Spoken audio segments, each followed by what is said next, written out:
Ang anino sa lumang bahay. Sa bawat baryo may isang bahay na iniiwasan ng lahat. Hindi dahil sa pangit ito o sira-sira na, kundi dahil sa mga kwento ng mga nawawala at hindi na muling nakabalik. Sa baryo ni Lisa, matagal nang pinag-uusapan ang lumang bahay sa dulo ng kalsada. Isang bahay na itinayo pa noong panahon ng Kastila. Ngunit iniwan matapos ang isang sunog na pumatay daw sa buong pamilya na nakatira roon. Si Lisa ay isang estudyanteng mahilig sa mga misteryo. Para sa kanya, kathang isip lang ang mga multo. Kaya isang gabi, inimbitahan niya ang tatlo niyang kaibigan, sina Marco, Jenny at Paulo. Napasukin ang lumang bahay para patunayan na wala talagang kababalagan doon. Wala yan, gawa-gawa lang yan ng mga matatanda para takutin tayo, sabi ni Lisa habang nakatayo sa harap ng bahay. Tahimik ang paligid. Ang mga puno sa paligid ay parang nakayuko. Ang hangin malamig kahit tag-init. May mga bubog sa sahig at ang pinto ay nakabukas ng kaunti, na para bang inaanyayahan silang pumasok. Pagpasok nila, agad nilang naamoy ang alikabok at amoy ng lumang kahoy na parang nababad sa ulan. Madilim sa loob, tanging liwanag ng kanilang cellphone ang nagsilbing gabay. Sa mga dingding, may mga lumang larawan pero kakaiba, sapagkat halos lahat ng mukha ay burado, gasgas o natatakpan ng itim na mansa. Bakit parang may nakatingin? Mahina ang boses ni Jenny. Guni-guni mo lang yan, sagot ni Lisa bagamat ramdam din ang bigat ng paligid. Habang nag-iikot sila, nakarinig sila ng mahinang yabag mula sa itaas. Kala nila ay baka pusa lang o daga. Pero nang akyatin nila ang hagdan, mas malinaw na naririnig nila ang mga bulong. Hindi nila maintindihan kung anong sinasabi, pero tila mga pangalan nila ang binabanggit. Unang nawala si Paulo. Una siyang pumasok sa isang kwarto. Nang sundan siya ni Lisa, wala siya roon. Naiwan lang ay ang kanyang sapatos na nakalagay sa gitna ng sahig.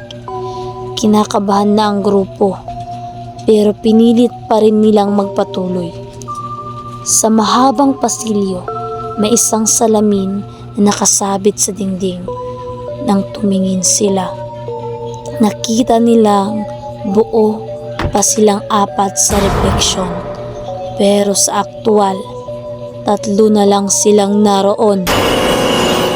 Hindi ito pwede, nanginginig na bulong ni Marco. Umalis na tayo, sigaw ni Jenny. Ngunit nang tumakbo sila pababa, tila humahaba ang hagdan. Kahit anong lakad nila, hindi sila makalabas, at isa-isa pang nawala ang mga kasama ni Lisa. Ona si Jenny, na biglang hinila ng anino sa dilim. Sumunod si Marco. Narinig niyang sumisigaw mula sa kwarto. Ngunit nang puntahan niya, wala na ito. Si Lisa na lamang ang naiwan. Nanginginig siya pero pinilit niyang lakasan ang loob. Narinig niya ang boses ng kanyang ina. Mahina ngunit malinaw. Lisa! Anak, nandito ako. Hinabol niya ang tinig at tagpuan ang isang silid na puno ng mga upuan. Sa bawat upuan, may nakaupong katawan, matagal nang patay. Mga bangkay na nakasuot ng lumang damit. Ang lahat ng ito'y nakangiti at nakatingin direkta sa kanya. Nang humakbang siya palapit, napansin niya ang isang upuang bakante. Dito, dahan-dahang lumitaw ang kanyang sariling anyo. Nakaupo, nakangiti at nakatitig din sa kanya. Mabilis siyang tumakbo, pero lahat ng pintuan ay sarado. Nang lingunin niya muli, wala na ang bangkay, pero lahat ng larawan sa dingding ay bago. Nakita niya ang larawan nilang apat, kasama na rin siya.